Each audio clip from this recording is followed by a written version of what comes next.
बिस्मिल्लाहिर्रहमानिर्रहीम, अस्सलाम वालेकुम। शाम रमज़ान में आपको खुशामदीद कहते हैं। रहमतों, बरकतों और मग़फ़िरतों वाला महीना रमज़ान मुबारक का आगाज़ हो गया है। आज मुल्क भर में पहला रोज़ा है और हमारे पूरे नेटवर्क की जानिब से, ARY नेटवर्क की जानिब से, ARY न्यूज़ की जानिब से, ARY न्यूज़ की टीम की जानिब से और हमारी जो बाखबर सवेरा की टीम है उसकी जानिब से, मेरी और साइम की जानिब से हम सब आप सबको बहुत रमज़ान मुबारक। रमज़ान मुबारक। आई होप कि आप लोगों का रोज़ा बहुत अच्छा जा रहा होगा। हमारा तो बहुत अच्छा जा रहा है अभी तक। अच्छा, मेरे मुंह से एकदम से निकलने लगा था कि आई होप कि आपके दिन का आगाज़ बहुत खुशगवार हुआ होगा, but then I forgot and I remembered कि हम शाम रमज़ान में हम बाखबर सवेरा में नहीं हैं जनाब। सवेरा कहने वाली थी।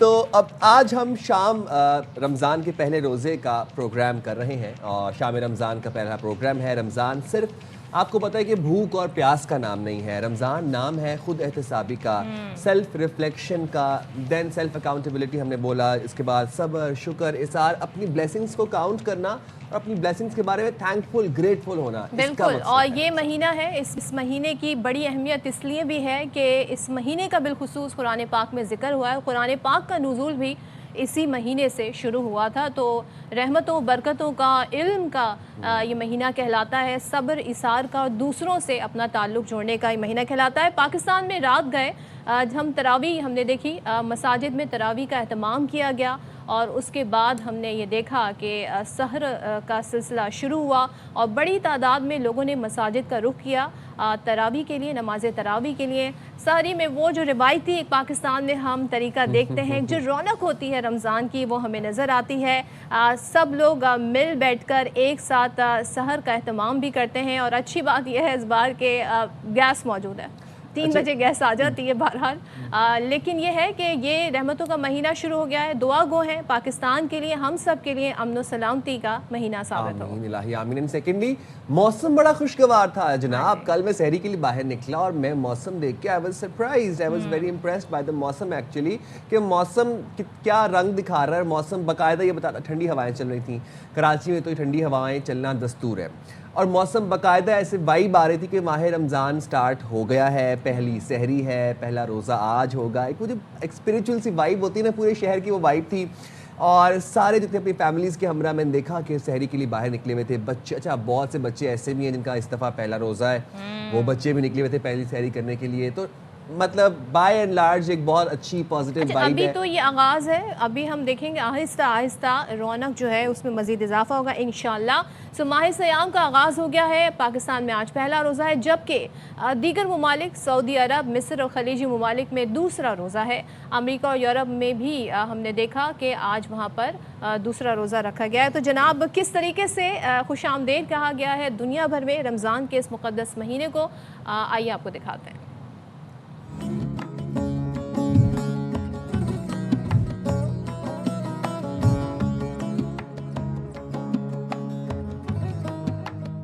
मरहबा रमज़ान। मस्जिदुल हराम और मस्जिद नबवी में तरावी के रूह परवर मनाजिर। दुनिया भर से आए हजारों मुसलमान बारगाह इलाही में सजदा रेज हुए, मग़फ़िरत की दुआएं मांगी गईं। मक्का क्लॉक टावर और दुबई का बुर्ज खलीफा रमज़ानुल मुबारक के हुरूफ से रोशन हो गया। कतर में भी तरावी के रूह परवर मनाजिर देखे गए। सड़कें बरक़ी कुमकुमों से रोशन हो गईं। तबाहाल फ़लस्तीन में भी आज दूसरा रोज़ा है। मस्जिद अक्सा में तरावी के लिए अवाम का समंदर उमड़ आया है। इसराइली चाहरियत के बावजूद गजा के बाजारों की रौनकें लौट आईं। मगरिबी किनारे में भी बाजारों में सहरो अफ्तार के लिए शहरियों का हुजूम है। बेघर फ़लस्तीनियों ने खेमे सजा लिए। गजा के रिहायशी रमजान की पहली रात सहरी के लिए जमा हुए। सऊदी अरब, मुत्तहदा अरब अमारात, कतर, कुवैत, बहरीन, इराक, यमन, लबनान, फ़लस्तीन और अफगानिस्तान में आज दूसरा रोज़ा है। इंडोनेशिया, मलेशिया, तुर्की, ब्रुनाई, ऑस्ट्रेलिया, मिस्र, अमान, अज़रबैजान, फ्रांस, जापान और वस्त एशियाई मुल्कों में आज यकुम रमज़ान है। तो बहुत से अफराद ने आज पहला रोज़ा रखा है। जिस तरफ मैं ये सोच रहा था कि हम कितने खुशकिस्मत हैं कि हमें एक और रमज़ान नसीब हुआ। आप सोचें कि पिछले रमज़ान तक बहुत से लोग हमारे साथ मौजूद थे जो इस रमज़ान, अगला रमज़ान आने तक बिछड़ गए हमसे। उनको भी दुआओं में याद रखना है हमने, और इस बात के लिए बहुत ग्रेटफुल होना है कि हमें एक और रमज़ान की सादत हासिल हो गई। अच्छा जी, रमज़ान का महीना शुरू होता है और हमने जैसे कि आगाज़ भी किया कि रहमतों, बरकतों और सवाब का महीना है, लेकिन एक बहुत ही अनफॉर्चुनेट सिचुएशन हमारे मुल्क में हो जाती है जी, मुनाफाखोर। ये मुनाफाखोर सीजनल होते हैं, ये आते जाते रहते हैं, लेकिन रमज़ान में जिस तरीके से ये मुनाफा कमाते हैं उसको हम आपसे सिर्फ बातें ही नहीं करेंगे, हम बतौर सबूत आपको बताएंगे कि हमारी टीम ने पूरी कोशिश की कि जानने की कि आखिर जो, क्योंकि ज़ाहिर है फल फ्रूट का जो है ज़्यादा इस्तेमाल हो जाता है, अफ्तार के दस्तरखान पे एहतमाम होता है, फ्रूट चाट का, दीगर फ्रूट्स का भी। हमने क्या किया, हमारी जो नुमाइंदा है उनको रोहा फातिमा, हमने उनसे कहा जी आप मार्केट का ज़रा 2 दिन पहले रमज़ान के आने से पहले ज़रा सर्वे करें और देखें कि फल फ्रूट की कीमतें क्या है, क्योंकि मेरी राय में जो मुझे मालूम हुआ है 100 से 200 रुपए तक का इजाफा हो गया है, इससे भी ज़्यादा हो सकता है। सो ज़रा 2 दिन पहले मार्केट में फल फ्रूट कितने में बिक रहे थे और रमज़ान के पहले रोज़ यानी आज के दिन अगर हम रेट जानने की कोशिश करें तो आज क्या है, तो क्यों ना बिल्कुल जी, तो हम जरा रोहा फातिमा फातिमा की ये जरा रिपोर्ट देख लेते हैं जी। रोहा,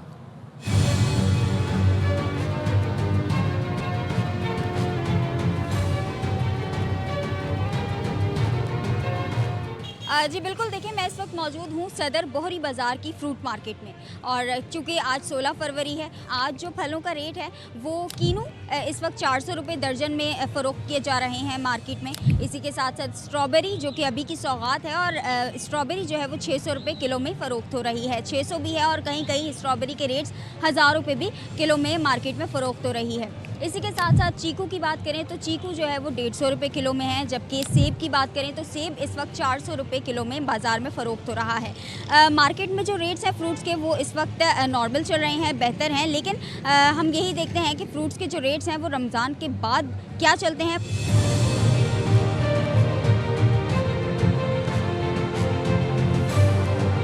हमने 16 फरवरी यानी आज से 3 रोज़ कबल आपको फ्रूट्स के रेट्स बताए थे, जिनमें कीनू की अगर मैं बात करूं तो उस वक्त जो है वो कीनू 400 रुपये दर्जन था, जबकि आज माह सियाम के पहले रोज़े के दौरान जो फल का रेट है कीनू का वो 500 रुपये दर्जन हो गया है। और इसी के साथ साथ स्ट्रॉबेरीज़ की बात की जाए तो स्ट्रॉबेरीज़ जो है वो 3 रोज़ कबल तो स्ट्रॉबेरीज़ के रेट थे कि 600 रुपये किलो में फ़रोख्त हो रही थी, लेकिन अब जो स्ट्रॉबेरीज़ के रेट्स हैं वो 700 रुपये किलो जो है मार्केट में फ़रोख्त की जा रही है।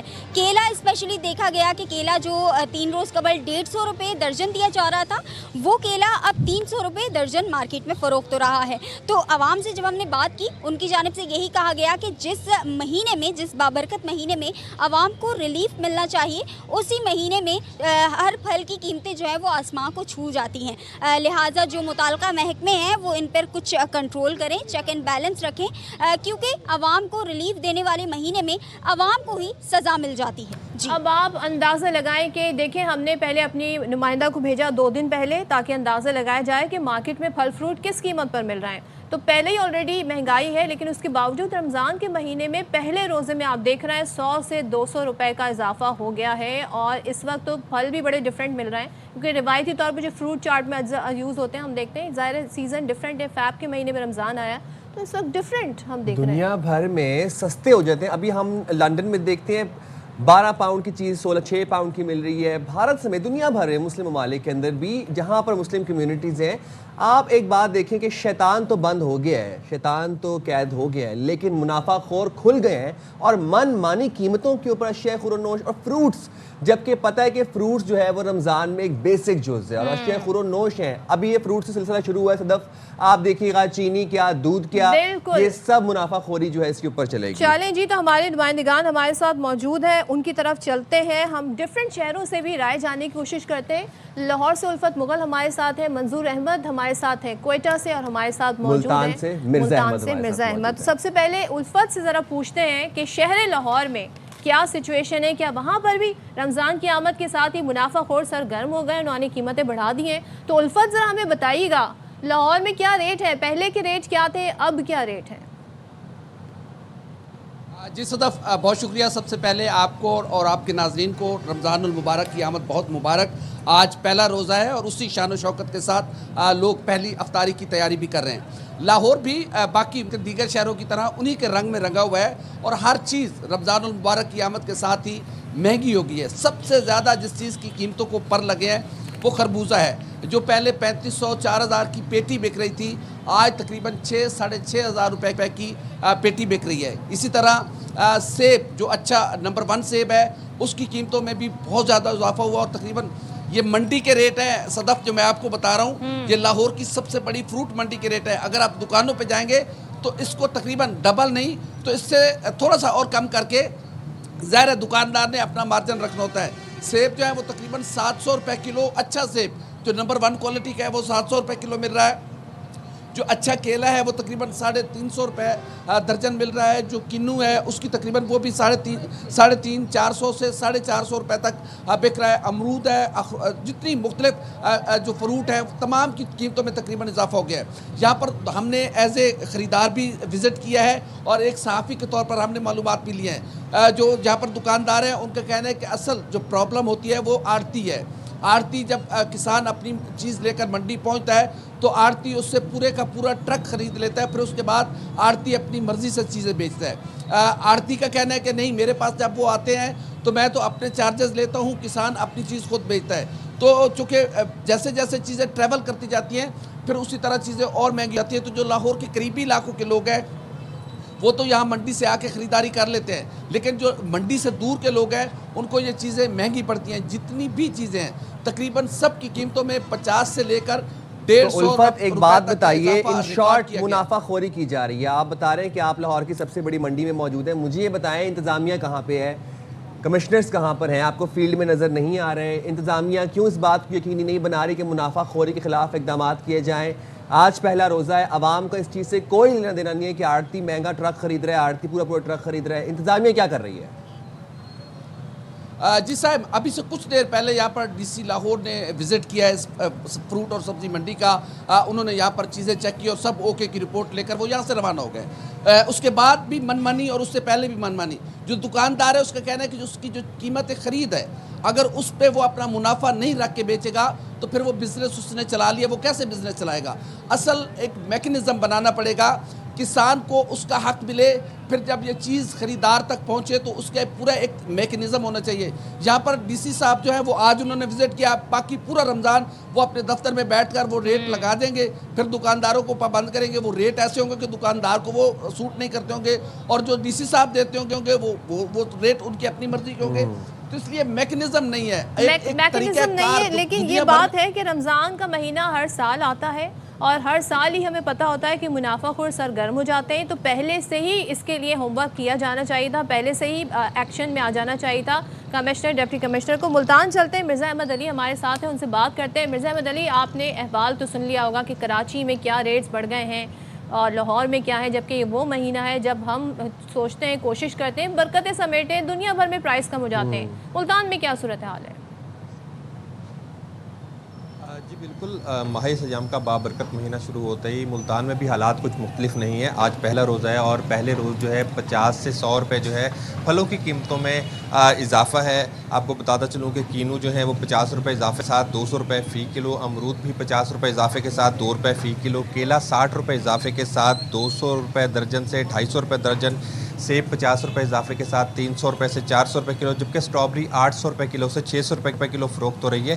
बेर जो है वो 250 रुपये से 200 रुपये किलो फ़रोख्त हो रहे हैं, जबकि चीकू 100 रुपये इजाफे के साथ 400 रुपये फ़रोख्त हो रहे हैं। अनार की बात करें तो अनार क्योंकि मकामी नहीं होता यहाँ पे, इसलिए वो 800 रुपये फ़ी किलो से 1000 रुपये फ़ी किलो तक फ़रोख्त हो रहा है, जबकि पपीता 50 रुपये इजाफे के साथ 400 रुपये फ़ी किलो फ़रोख्त हो रहा है। खजूर जो है बहुत ज़्यादा इस्तेमाल बढ़ जाता है रमज़ान मुबारक में। खजूर के नर्ख में 200 रुपये कमी के बाद जो है 600 रुपये फ़ी किलो मार्केट में फ़रोख्त की जा रही है। खरबूजा 400 रुपये फ़ी किलो फ़रोख्त हो रहा है। नाशपाती 600 से 800 रुपये फ़ी किलो फ़रोख्त की जा रही है, जबकि कीवी की बात करें तो 1000 से 1200 रुपये फ़ी किलो फ़रोख्त हो रही है। इसी तरह अंगूर भी 1000 से 1200 रुपये तक फ़रोख्त हो रहा है। आपको बता दूँ कि मुख्तलिफ इलाकों में जो है प्राइस कंट्रोल कमेटियों को भी एक्टिव कर दिया गया है। ज़िले इंतज़ामिया के मुताबिक गुज़िश्ता 2 रोज़ में 6 ग्राम फ़रोशों को गिरफ़्तार किया गया है, जबकि कमिश्नर मुल्तान और ज़िले इंतज़ामिया के मुताबिक जो है ग्राम फ़रोशी को किसी सूरत बर्दाश्त नहीं किया जाएगा और डेली के सतह पर जो है वो रिपोर्ट तलब की गई है प्राइस कंट्रोल मजिस्ट्रेट से कि वो डेली जो है कार्रवाई करेंगे और हर मार्केट जो है वो चेक की जाएगी। रमज़ान मुबारक के साथ ही फलों की कीमतों में इजाफा देखने में आ रहा है। जी। फलों की कीमतों में इजाफा देखने आ रहा है और मुल्तान में भी यही सूरत हाल देख रहे हैं। 100, 50 तो खैर नहीं, 100, 150, 200 फलों में। साईं मुझे एक बात बताएं, उन्होंने कहा अनार जो है वो मकामी नहीं है, तो वो 800 का था पहले, अब 1000 का हो गया। लेकिन जो मकामी फल है, क्योंकि अब तो ट्रेड अफगानिस्तान से नहीं हो रही, तो मुझे ये बताएं उनकी कीमतें इतनी जो बढ़ गई हैं। कीनो हो गया, केला हो गया, चीकू हो गया, ये तो हमारे मकामी और चीजें हैं, ये मकामी इंसानियत फल है। मतलब ये देखें, रमजान का महीना आपके ईमान का इम्तिहान है। ये इम्तिहान दे रहे हैं आप अपने ईमान का, ये इम्तिहान दे रहे हैं। और ये इम्तिहान से सिर्फ अवाम का नहीं है, ये डीसीस का भी, इंतजामिया का भी है, गवर्नमेंट का भी है। गरीब अवाम, मजबूर अवाम जो कि ऑलरेडी का भी इम्तिहान है। ये जो सूबे के चीफ एग्जीक्यूटिव हैं उनका भी इम्तिहान है कि आपने मेक श्योर करना है इस महंगाई के दौर में अवाम को सस्ती चीज़ें मैसर हों। और हम दुनिया भर में डिफरेंट ट्रेंड देखते हैं, वहाँ पे बड़े बड़े डिस्काउंट दिए जाते पर लोगों के साथ जो है वो लूट मार मचाई हुई है। कोयटा चलते हैं, कोयटा से जानने की कोशिश करते हैं मंजूर अहमद से कि वो हमें क्या बताएंगे। मंजूर अहमद, आप भी बताएं ज़रा कि कोयटा में क्या वहाँ पर कोई किस्म का मैकेनिज़्म पहले बनाया गया कि क्या सूरत हाल रहेगी? हर चीज़ महंगी है, तो ज़रा गोश्त का भी हमें बताइएगा कि वो कितनी कीमत पे बेचा जा रहा है। सदफ मैकेनिज़्म सरकारी तौर पे वही कि सरकारी निर्खनामा जारी कर दिया गया, ताहम उस पर अमल दरामद ना होने के बराबर है। माँ सिवाय दूध के बाकी अशिया जो है वो सरकारी निर्खनामे के बस जो है वो फ़रोख्त किए जा रहे हैं। इसी तरह निर्खनामा आवेज़ा करने के अहकाम दिए गए, वो भी कहीं नज़र नहीं आता। अत्ता के पल वाले भी जो है अपने मनमानी से जो है वो कीमतें तय कर रहे हैं। जो किन्नू है वो 80 रुपये पहले फ़रोख्त हो रहा था, अब वो 100-120 रुपये तक पहुंचा। इसी तरह गोश्त की सूरत हाल में छोटा जो गोश्त है वो पहले 2200 रुपये फ़ी किलो फ़रोख्त हो रहा था, अब 2400 से 2500 रुपये फ़रोख्त हो रहा है, जबकि सरकारी निर्ख 2000 रुपये मुकर्रर किया गया है। इसी तरह बड़े का गोश्त जो है वो पहले 1350 से 1400 रुपये फ़रोख्त हो रहा था, अब जो है 1500 रुपये फ़ी किलो तक फ़रोख्त हो रहा है, जबकि सरकारी निर्ख बग़ैर अडी गोश्त का जो है 1200 रुपये मुकर्रर किया गया है। इसी तरह बाकी जो चीज़ें अत्ता कि चीनी कोयटा में अभी भी तकरीबन 185 रुपये से 200 रुपये तक जो है फ़रोख्त हो रहा है। मुज़ाफ़ात में जो दुकानें हैं पर चूँकि वहाँ पर 200 से 205 रुपये फ़ी किलो फ़रोख्त हो रहा है। वज़ीर आला बलोचिस्तान ने भी अहकाम दिए हैं, आज ही अहकाम जारी किए हैं कि हर तरह जो है गिराम फरोशी को रोका जाए। और ज़िला इंतज़ामिया ने भी ये कहा था कि जो सरकारी निर्खनामा है उस पर अमल दरामद नहीं होगा तो कार्रवाई होगी। लेकिन ताहाल इस किस्म की कोई चीज़ मौसर चीज़ नज़र नहीं आई है और ना कोई ऐसे आदात शुमार आए हैं कि अब तक ज़िला इंतज़ामिया की जानिब से क्या कार्रवाइयाँ की गई हैं। दूसरी जानिब जो ख़ास तौर पे जो गोश्त का कारोबार करने वाले उनका ये कहना है कि उन्हें खुद माल जो है वो महंगा मिल रहा है। गोश्त की यहाँ पे जानवरों की यहाँ पे शॉर्टेज है, ख़ासतौर पे बकरे और दुम्बे जो है वो काफ़ी कहते हैं कि कम हो गए हैं, जिसकी वजह से कीमतें बढ़ी हैं। इसी तरह फल वाले भी ये कहते हैं कि जो मार्केट से हमें जो है चीज़ें महंगी मिल रही हैं। तो इस तरह एक दूसरे पे डाल के जो है ये जवाब पेश किया जा रहा है। साथ साथ क्वालिटी का भी वो किया जाता है कि हम बेहतर क्वालिटी बेच रहे हैं। इस तरह लोगों पे जो है एक तरह से जो महंगाई है उसका बम फोड़ा गया है। और रमज़ान मुबारक जिस तरह हमेशा होता है हस्ब साबिक, वही सूरत हाल इस मरतबा फिर कोयटा में है। सिर्फ दूध की कीमत जो पहले 200 रुपये थी उसको जो है सरकारी निर्ख 190 रुपये थी, दूध को जो है अभी 200 रुपये कर दिया गया। बार बार इसका अगर हम तकरार करेंगे तो ऐसा ना हो कि दूध की कीमतें भी बढ़ा दी जाएं। Thank you so much. हमारे साथ कोयटा से मंजूर अहमद थे, मिर्ज़ा अहमद अली मुल्तान से थे, उल्फत मुगल लाहौर से थे। आप तीनों का बहुत शुक्रिया भाई। बात दरअसल ये है कि लोग एक्सपेक्ट करते हैं आपसे कि आप बेहतर मैकेनिज़्म लेकर आएंगे, आप लोगों की ज़िंदगी में रिलीफ लेकर आएंगे, बिलखुसूस रमज़ान के महीने में। आप बात करें, हम नॉन मुस्लिम कंट्रीज़ की भी बात करें ना, वहाँ भी मुसलमानों को डिस्काउंट में चीज़ें मिल रही होती, मगर आप अपने मुल्क में हालात देखें, सरकारी निर्ख कुछ और है, मनमानी कुछ और चलिए। इसकी आप लाख तौजीहात दें जी कि आरती ने ये कर दिया तो फार्मर ने ये कर दिया, लोगों को इससे फ़र्क नहीं पड़ता। लोग देखते हैं जी ज़िला इंतज़ामिया क्या कर रही है, सरकार क्या कर रही है। और मुझे अफसोस इस बात का है कि अब ये कोई पहला साल नहीं है। हर साल रमज़ान के आगाज़ में हम यहाँ पर बैठ के गिरां फरोशी के ऊपर प्रोग्राम कर रहे होते हैं, नाजायज़ मुनाफाखोरी के ऊपर कर रहे होते हैं। और मुनाफाखोरी भी इस लेवल की कि आपने हर चीज़ अशिया खुरोनोश की कीमतों में 20, 30, 40 रुपए की बात नहीं हो रही, 100, 150, 200 का आपने इजाफा कर दिया। वो शख्स जो कि ऑलरेडी 35-37 हज़ार कमा रहा है, यार उसका रमजान कितना मुश्किल कर दिया आप लोगों ने। ये रोजमर्रा की अशिया है, सोचे रोजमर्रा की, साथ में उनके अपने दीगर अखराजात भी हैं, वो तमाम तर चीज़ें भी साथ साथ चलेंगी। अच्छा जनाब, अब ज़रा अब से कुछ ही लम्हों बाद पहला अफ्तार हम करेंगे, तो पहले अफ्तार से पहले ट्रैफिक की क्या सिचुएशन है, ट्रैफिक का प्लान क्या है, स्ट्रेटजी क्या बनाई गई है। नज़ीर शाह हमारे साथ मौजूद है, हम इस हवाले से अपडेट करेंगे। नज़ीर बताइएगा। बिल्कुल देखें, अब से कुछ घंटे के बाद पहली इफ्तार जो पाकिस्तान भर में जो रहने वाले वो लोग करेंगे, लेकिन जो कराची की जो सबसे अहम इश्यूज है वो ये हैं कि जो ट्रैफिक जाम की जो सूरत हाल हो जाती है वो सख्त अजियत का सामना करना पड़ता है। इस वक्त कराची की जो सबसे अहम शारा है, शारा फैसल है, यहाँ पर लेन वायलेशन की धज्जियाँ उड़ा दी गई हैं। अच्छा। कौन सी लेन, कहाँ की लेन, किसकी लेन, हर शख्स किसी भी लेन में आपको उस वक्त नजर आ रहा होगा। और ना सिर्फ ये शारा फैसल, मतलब मेट्रोपोल से लेकर आपको एयरपोर्ट तक यही सूरत हाल नजर आएगी। नज़ीर, ई चालान का क्या बना? लोगों को तो बड़ा खौफ है ई चालान का, और होना भी चाहिए टू बी ऑनेस्ट। जितने जुर्माने देखें सदफ, जो ई चालान जो आया था वो यकीनी तौर पर पढ़े लिखे और महजब तबके के लिए भी था, लेकिन अब लगता है कि उन्होंने भी उसको अब हवा में उड़ा दिया है। ई चालान के बाद ई चालान बेसिकली उन लोगों के लिए था जो ट्रैफिक कवानीन की पाबंदी कर रहे हैं और लेन वायलेशन हो, ट्रैफिक रेड लाइन जब हो या दीगर जो ऐसे इशूज़ हो उनको ख़त्म करें और ट्रैफिक चालान से बचने के लिए वो अपने एक महज़िब वे में गाड़ी चलाएं। इस वक्त ये सूरत हाल ये कि जब से ये ई चालान शुरू हुआ है तब से आपकी इन्फोर्समेंट ख़त्म कर दी गई है।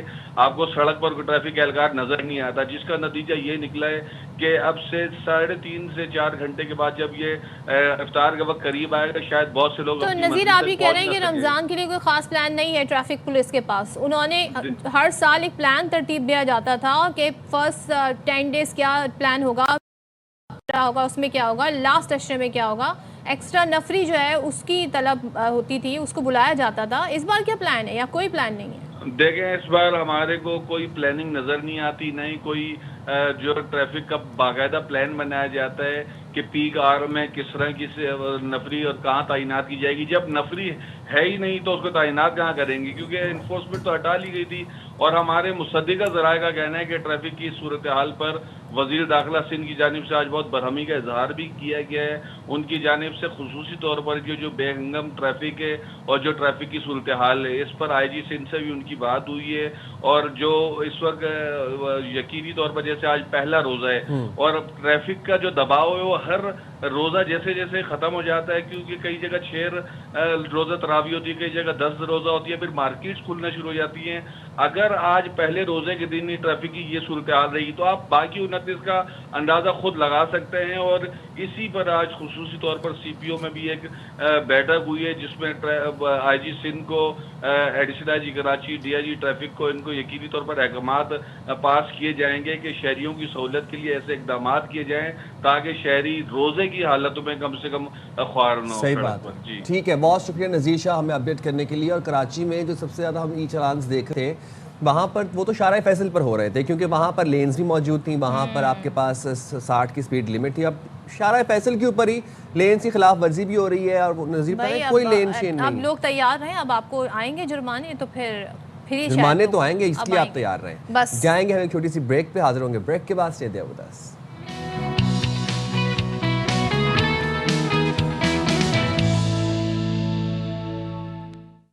Welcome back once again. हाँ जी, तो मैच की बात करें, मैच की बात करनी बड़ा वर्ल्ड कप जारी है। तो वैसे पाकिस्तान ने पहले से बता दें हम आपको तो पता ही है, हमने नामीबिया से मैच जीत लिया है और अच्छे मार्जिन से जीत लिया है। That was expected from our team. बाकी जी आपके सामने एक्सपेक्टेड तो था ही, बट दुआएं भी साथ बहुत ज्यादा थी और वो दुआओं के भरोसे मुझे लगता है हमने बहुत अच्छा परफॉर्म कर लिया। पाकिस्तान ने पहले बैटिंग करते हुए 199 रन बनाए। जनाब साहिबजादा फरहान ने शानदार बैटिंग की और सेंचुरी स्कोर की। फरहान ने 4 छक्के और 11 चौकों की मदद से 100 रन स्कोर किए जनाब। और सलमान अली आगा ने 38 और शादाब खान ने 36 रन बनाए। पाकिस्तानी टीम मैनेजमेंट ने साबिक कप्तान बाबर आजम को बेंच पर ही बिठाए रखा और उन्हें बैटिंग के लिए भेजा ही नहीं। जरा दिखाते हैं आपको कुछ हाइलाइट्स। अच्छा जी, चलें अब जरा फरहान ने जबरदस्त सेंचुरी स्कोर की, लेकिन जरा नामीबिया का भी जिक्र कर लेते हैं। वो भी इस T20 वर्ल्ड कप में खेलने आए हैं और लेकिन हुआ ये कि जी हमारे बॉलर्स के सामने उनके बैटर्स नहीं टिक सके और पूरी टीम 97 रन पर ही ढेर हो गई और 9 बल्लेबाज डबल फिगर में भी दाखिल नहीं हो सके। उस्मान तारिक की बात कर लेते हैं, उनका बड़ा चर्चा है, इंडिया के मैच से पहले भी था। उन्होंने जनाब 16 रन देकर 4 विकेटें ली। शादाब खान ने 19 रन देकर 3 विकेटें ली और सलमान मिर्जा ने उनके हिस्से में 1 विकेट आई। साथ मोहम्मद नवाज के हिस्से में भी 1 विकेट आई। अच्छा जी, अब वर्ल्ड कप के दूसरे मरहले में सुपर 8 के लिए तमाम 8 टीमें फाइनल हो चुकी हैं। ग्रुप ए से पाकिस्तान और भारत होगा, ग्रुप बी से श्रीलंका और जिम्बाब्वे, ग्रुप सी से वेस्ट इंडीज और इंग्लैंड, जबकि ग्रुप डी से जनूबी अफ्रीका और न्यूजीलैंड को ने क्वालिफाई किया है। सुपर 8 का पहला मैच हफ्ते को पाकिस्तान और न्यूजीलैंड के दरमियान खेला जाएगा। कौमी टीम 24 फरवरी को इंग्लैंड और 28 फरवरी को श्रीलंका के खिलाफ मैच खेलेगी। अच्छा जी, अब जरा हम अपने खिलाड़ियों की बात कर लेते हैं। तो भारत के खिलाफ शानदार बॉलिंग, पाकिस्तान के साइम अयूब एक मरतबा फिर T20 के नंबर 1 ऑलराउंडर बन गए। उन्होंने जिम्बाब्वे के कप्तान सिकंदर रजा से पहली पोजीशन छीनी और जो अब दूसरे नंबर पर हैं भारत के हार्दिक पांड्या का तीसरा नंबर है। इसी तरीके से मोहम्मद नवाज पाकिस्तान के दूसरे ऑलराउंडर हैं जो 7वें नंबर पर हैं। तो साइम ने जी बड़ी जबरदस्त परफॉर्मेंस दी। हमारे साथ जो स्टूडियोज में गेस्ट हैं किसी तारुफ के मोहताज नहीं है और ARY की जो क्रिकेट से जुड़ी ट्रांसमिशन है उसका हिस्सा भी है। हमारे साथ मौजूद हैं बासित अली खान साहब। Thank you so much Basit साहब, पाकिस्तान के मायनाज टेस्ट क्रिकेटर रहे हैं। और हमारे साथ जी विकेट कीपर बैट्समैन पाकिस्तान के रहे Kamran Akbar. Thank you so much आप दोनों का बहुत शुक्रिया। बासित साहब पहले तो आप ये बताएं आपने गैस क्यों बोला?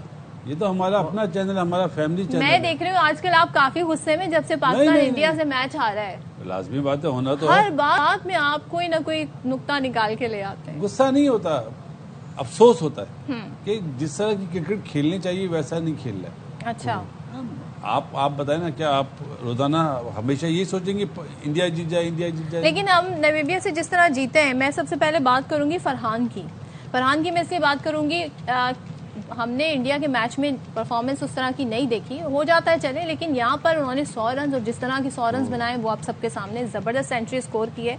क्या ये प्रेशर का नतीजा था? क्योंकि इस मैच से पहले नाम आ रहा था कि वो भी वन ऑफ द प्लेयर्स जो ड्रॉप हो सकते हैं। ये बस शोशा छोड़ा था मैनेजमेंट की तरफ से कि साहबजादा फरहान नहीं खेल रहा और बाबर आजम ओपनिंग करेगा, ऐसी कोई बात थी नहीं। और बड़ी बात है कि उससे पहले मैं सेंचुरी की बात नहीं कर रहा, सेंचुरी से पहले 120 रन हाईएस्ट रन गेटर जो था वो साहबजादा ही था, तो वो ड्रॉप नहीं होता था। उसके बाद उसने सेंचुरी बनाई और इस वक्त ICC में अभी तक सबसे ज़्यादा रन बनाने वाला प्लेयर बैटर भी साहबजादा फरहान है। देखिए, आप नामीबिया का आपने बोला ना, थोड़ा फर्क है, थोड़ा ही बहुत फर्क, मतलब उनकी टीम में और पाकिस्तान की टीम में फर्क है। असल में मसला ये, हम इन लोग के साथ अच्छा खेलते हैं और जब बड़ी टीम आती है तो जीरो हो जाते हैं। अब दुआ है कि अब जो 21 को पहला मैच है न्यूजीलैंड से, तो सारी बड़ी टीमें ही आएंगी, बड़ी दुआओं पे ही। नहीं तो आप जा रहे हैं ना श्रीलंका, अब जो असल में वसीम बदामी चला गया था तो इंडिया से हम आ गए, अब आप नहीं जाना। तो आप क्या कहना चाह रहे हैं? मत जाना। कामिल भाई, आपसे जानना चाहूंगा, पाकिस्तान और नामीबिया के मैच में पाकिस्तान की परफॉर्मेंस को कैसे एनालाइज करेंगे? जैसे इंडिया ने पाकिस्तान को किया है, ऐसे हमने थोड़ा थोड़ा हल्का हाथ रखे कामरान भाई। नहीं, ऐसे ही हो रहा है। इंडिया ठीक है, हम भी खेले इंडिया के खिलाफ, हम कौन सा जीते हैं, हमारे से पहले वाले भी खेल रहे हैं, ICC इवेंट में कहाँ जीते हैं, लेकिन एटलीस्ट बाकी टीमों को थोड़ी फाइट देते थे, बड़ी टीमों से जीत लेते थे, थोड़ा सेमीफाइनल फाइनल तक जाते थे।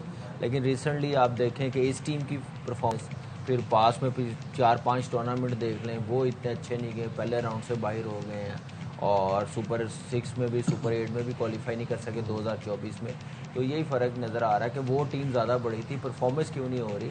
थोड़ा हमारा होमवर्क अच्छा नहीं है, हमारा प्रोसेस अच्छा नहीं है खेलने का। हम एंड टाइम पे ICC इवेंट आता तो पता नहीं कहाँ से कोई लड़का ले आते हैं, एडजस्ट कर लेते हैं। बाकी टीमें 8 महीने पहले, 10 महीने पहले टीमें बना लेते हैं, अपना एक कॉम्बिनेशन बना लेते हैं।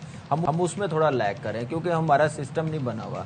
तो इस चीज़ की तरफ जाएंगे तो ICC भैया आप ये देखिए ना, नामीबिया में भी कितने हमने प्लेयर्स चेंज कर दिए। हमने अभी वो वैसे करने चाहिए थे सदब, वैसे किए नहीं है। हमने सुपर 8 को सामने रखते हुए वो वैसी टीम नहीं खिलाई।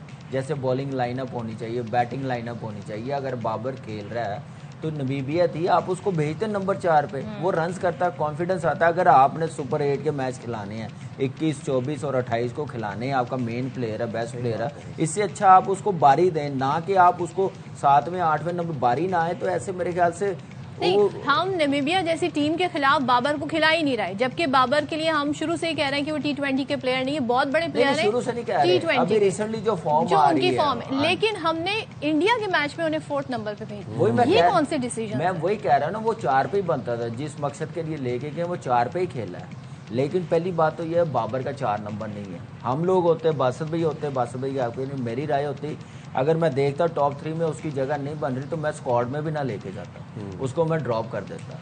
उसको टॉप 3 में खिलाना चाहिए। 4 पे ज्यादती उसके साथ भी हो रही है, टीम के साथ भी हो रही है, पाकिस्तानी क्रिकेट के साथ भी प्लेयर ही नहीं है। आप उसका कॉन्फिडेंस उसका टेस्ट मैच और वनडे का भी खराब कर रहे हैं। अब देखिए बारी नहीं आई, कल का क्या वो सोचेगा नहीं कि मैं दुनिया का नंबर 1 बैट्समैन हूँ, सबसे ज्यादा मेरे रन था T20 में दुनिया में, और मुझे बारी नहीं दी गई नमीबिया के खिलाफ। इंसल्ट फील होगी ना player, as a player senior 10 साल से वो खेल रहा है तो उसका नंबर नहीं। फिर उस्मान खान इंडिया के खिलाफ उसने 21-22 बॉलों पे 44 किया, वो बारी लेने नहीं आया। ख्वाजा नाफे आ गया एक बाहर से, शदाब आ गया, जिन्होंने परफॉर्मेंस मेहनत की है उनको पीछे करते जाते हैं। तो कुछ मुझे नज़र नहीं आ रहा कि किस तरफ टीम को लेके जा रहे हैं, क्या प्लानिंग है, किस सोच के साथ सुपर 8 खिलाएंगे। बॉलिंग आपकी देख लें, फास्ट बॉलर है ही नहीं, एक उस्मान तारिक है, दूसरा आपने बाहर बिठा के उसका भी कॉन्फिडेंस खराब कर दिया। तो नजर नहीं आता ना कि क्या प्लानिंग के साथ कर रहे हैं। नंबर 2 पे ही बरार है, तो जो परफॉर्मेंस नहीं कर रहे, जिनको कॉम्बिनेशन में नहीं आ रहे, जबरदस्ती फिट ऑन किया जा रहा है। तो बात भाई कोई प्लेयर अपने लिए स्टैंड नहीं ले सकता, मतलब बाबर ये नहीं कहते कि मैं 4 पे नहीं खेलना, भाई मेरा कैलिबर नहीं है या मैं नहीं बेंच बैठ, नहीं हिम्मत नहीं है। नहीं बासित भाई, शुरू में हम सुनते थे कि प्लेयर्स खुद ही चाहते हैं जी हम नंबर 1 नंबर 2 पर आए। ये बड़ा कहा जाता था रिजवान और बाबर की जब जोड़ी थी कि ये लोग चाहते ही नहीं किसी और नंबर पे खेलना। अब हम ये कह रहे हैं जी ये स्टैंड नहीं ले सकते अपने खिलाफ, ऐसा क्या चेंज हो गया? एक्चुअली देखें, जब वो कप्तान थे, कौन, बाबर साहब, जब 1 और 2 खेल रहे थे ना, लेकिन आप ये देखें ना कि नंबर, आप किसी से भी पूछेंगे ना सदफ कि नंबर 4 के लिए आया वो सूटेबल है, सब बोलेंगे नहीं। उसको भी पता मैं सूटेबल नहीं हूँ। आप कोच के पास जाएं, बात करेंगे, अगर आपने मुझे खिलाना है टॉप 3 में खिलाएं, नहीं तो मैं रेस्ट कर लेता हूँ, मैं पानी पिलाता हूँ, कोई इसमें बुरी बात थोड़ी है। दुनिया के ग्रेड्स जो बने हैं उन्होंने भी पानी पिलाए हैं, रिकी पॉन्टिंग ने भी पानी पिलाया है, तो इसमें कोई वो नहीं है। लेकिन सबसे बड़ी बात है वो बोले कैसे। उसको तो एक रोल दिया गया है कि भाई आप में श्रीलंका की पिच ऐसी है, हमारे जल्दी से 2 आउट होंगे तो आपने स्टैंड देना, 2 आउट होंगे और नहीं हुए तो कल नहीं हुए ना, कल साइम पहले आउट रहा और दोनों की पार्टनरशिप हो गई, आगा की और साहबजादा की, तो 2 जल्दी से आउट नहीं हुए। ये प्लान बनाया कि 2 जल्दी से आउट हो जाए, जो मिसबा करता था ना टुक वनडे में, ओडीआई में, वो रोल दे दिया बाबर आजम को, फायदा नहीं। और दीगर डिसीजंस की बात करें हम, अभी जैसे उस्मान तारिक की जिस तरीके से एक हाइप थी इंडिया में, उनको 11वें ओवर से हमने, जब मैच हाथ से हमारे निकल गया, एक तरीके से जिस तरह के वो रन्स बना रहे थे हम नहीं कंटेन कर सके 150 तक 160 तक, लेकिन अब वो 16 रन देके 4 विकेटें ले रहे हैं।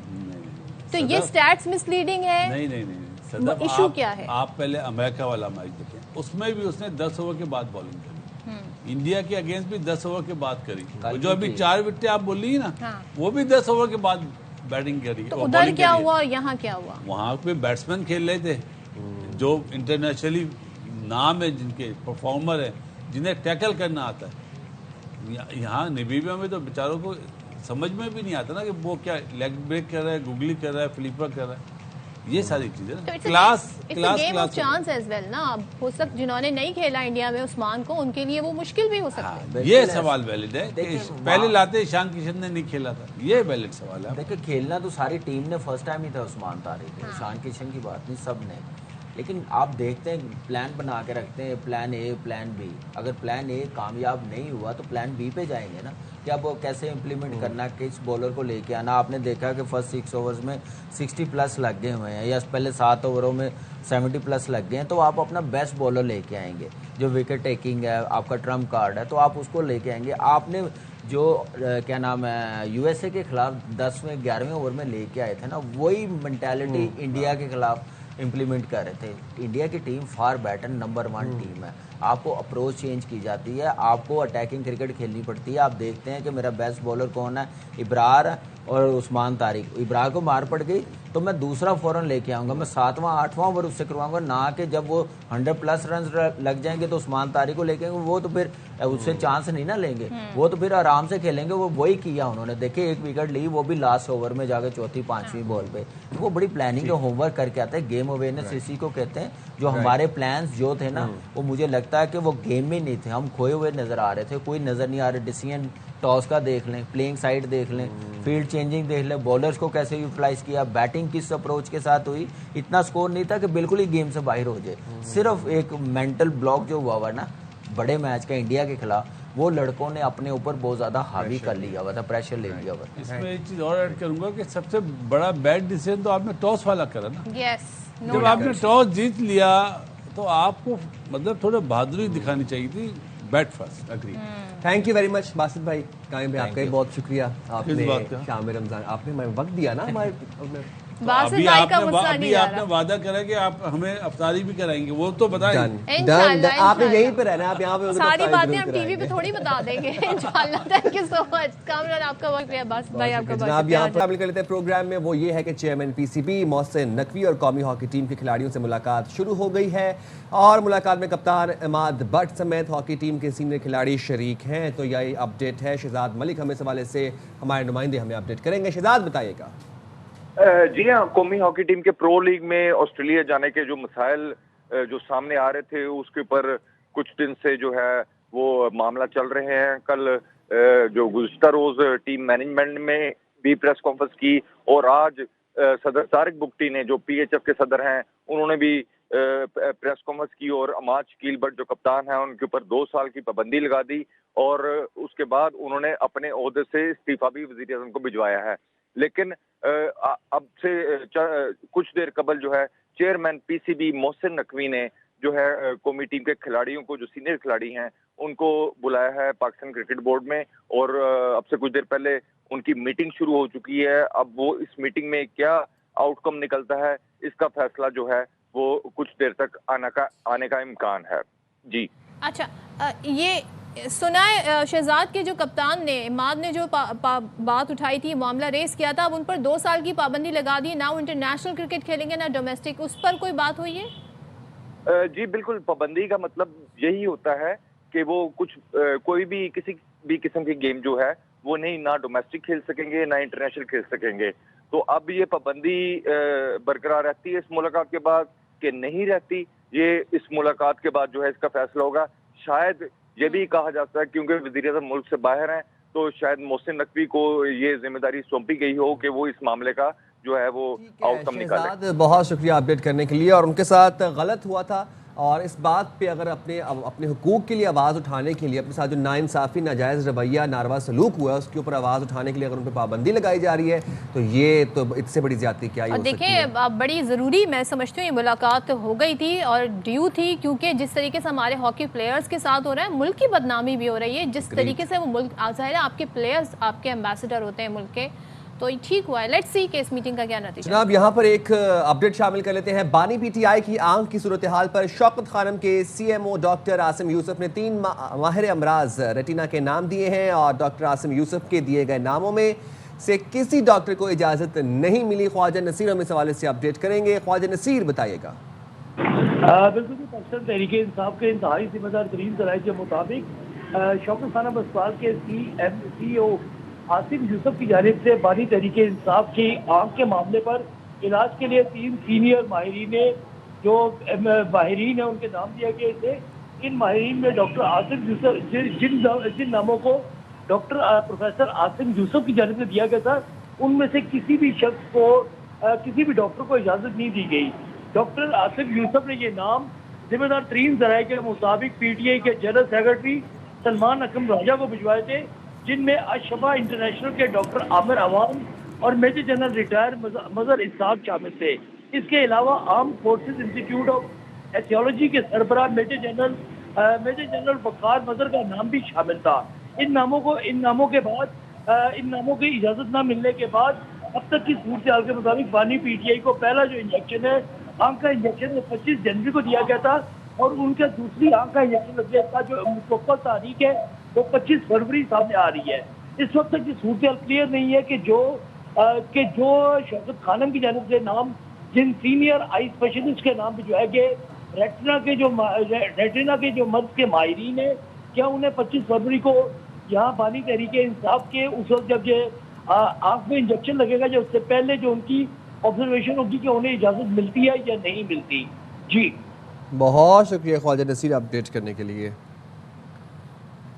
अच्छा जी, अब जो कराची में वाक़या पेश आया उसका जिक्र कर लेते हैं। और देखें, जब गैस नहीं आए, गैस की लोड शेडिंग हो, तो फिर लोग मजबूर हो जाते हैं गैस सिलेंडर ख़रीदने पर। और फिर जिस तरीके से हम खुलेआम बाज़ारों में, मार्केट्स में देख रहे होते हैं, नाकिस मटीरियल के जो गैस सिलेंडर बेचे जा रहे होते हैं। कराची का इलाका है सोल्जर बाज़ार, यहाँ पर रिहायशी इमारत में गैस लीकेज से धमाका हुआ और 2 बच्चों समेत, ख़वातीन समेत 16 अफराद जान से चले गए, जबकि 13 अफराद ज़ख्मी हुए, जिन्हें तिब्बी इमदाद फराहम की जा रही है। और incharge bomb disposal squad east का कहना है कि घर का जो किचन था उसमें गैस की जो फिटिंग थी वो नाकिस थी, यानी कि उस वजह से गैस लीकेज थी और गैस की सप्लाई के लिए जगह जगह प्लास्टिक के पाइप इस्तेमाल किए गए, जबकि इमारत में गैस खींचने वाली मशीन भी इस्तेमाल की जा रही है। अच्छा जी, गुज़िश्ता रात अचानक गैस की तेज़ सप्लाई हुई और मुमकिन तौर पर गैस की जो चाबी थी वो खुली रहने या फिर शॉर्ट सर्किट या फिर माचिस चलाने से धमाका हुआ, ऐसा बताया जा रहा है हमें बम डिस्पोजल या जो तमाम तर तहकीकात हुई उनकी जानिब से भी। तो क्या कहना था, आपको ज़रा सुनवाते हैं। हमने विजिट किया है घर के अंदर का। किचन के अंदर एक तो सारे जो है ना पाइपों से कनेक्शन जा रहे हैं, प्लास्टिक की पाइपों से जगह जगह पे जोड़ लगे हुए हैं और अभी भी गैस लीक हो रही है और मोटरें लगी हुई हैं गैस खींचने वाली। अभी पता ये चला कि काफ़ी दिनों से गैस आ नहीं रही थी और कल अचानक गैस आई है और उसका प्रेशर भी काफ़ी था और ये कहीं पाइप वगैरह लीक थे जिसकी वजह से जो है ना शहरी के टाइम पे उठे होंगे। दूसरा तारें जितनी भी बिजली की वायरिंग सारी नाकिस हालत में है और उससे शॉर्ट सर्किट भी हो सकता है और शॉर्ट सर्किट यानी कि गैस भरी हुई थी और वो लाइट आई होगी उससे भी हो सकता है और या शहरी के लिए चूल्हा वगैरह जलाया होगा तो उसमें ये ब्लास्ट हुआ है। ये तो भैया आप लोग एहतियात करें, ज़रा इस चीज़ का ख्याल रखें। अच्छा जी, हमारा जो रमज़ान में जो ट्रांसमिशन होती है शाम रमज़ान, इसमें हम आपके लिए एक रेसिपी ज़रूर लेकर आते हैं जो क्विकली बन जाए। वो रेसिपी आज क्या है, आइए देखते हैं। आज की हमारी रेसिपी है शीश टोस्ट। सबसे पहले आधा कप दही डालेंगे, olive oil 2.5 tablespoon, chop garlic 1 tablespoon, नमक हस्ब जायका, paprika half teaspoon, 2 tablespoon lemon juice लेंगे, sumac powder half teaspoon, black pepper powder half teaspoon, oregano 1 teaspoon, पिसा हुआ जीरा हाफ टी स्पून, तिल का पेस्ट 3 टेबलस्पून, टमाटर का पेस्ट 1 टेबलस्पून। अब इन सबको अच्छी तरह मिक्स करके सब्रोसो की चिकन ऐड करके 5 मिनट तक मैरिनेट के लिए रख देंगे।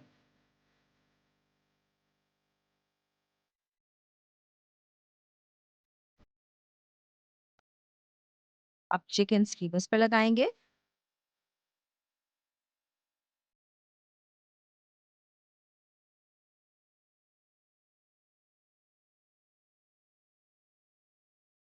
ग्रिल पैन पर ऑलिव ऑयल लगाकर रखेंगे।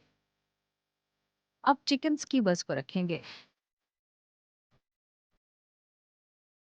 ऑयल लगाकर अच्छी तरह ग्रिल कर लेंगे।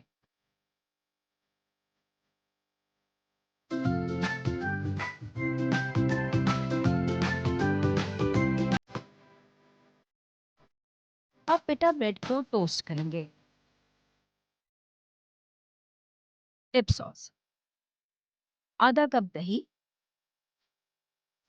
नमक हस्ब जायका, black pepper powder half teaspoon, chop लहसुन 1 teaspoon, lemon juice half tablespoon, तिल का पेस्ट 2 टीस्पून, 1/4 कप ब्रेड। इन सबको अच्छी तरह मिक्स करेंगे। अब शीश टोस्ट को डिश आउट करेंगे।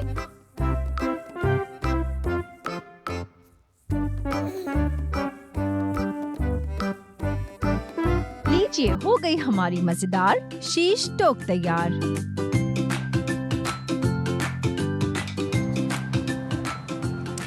तो क्या जी बात देखने है, में तो शीश बहुत टोक। मजे के शीश टोक लग रहे हैं। तो हम जाते हैं, जरा शीश टोक पे हाथ साफ करते हैं। अभी नहीं, अफ्तार रोजे के टाइम। बाद। अभी नहीं, हाँ हम जाएंगे छोटी सी ब्रेक पे, हाजिर होंगे ब्रेक के बाद। स्टे देयर विद अस।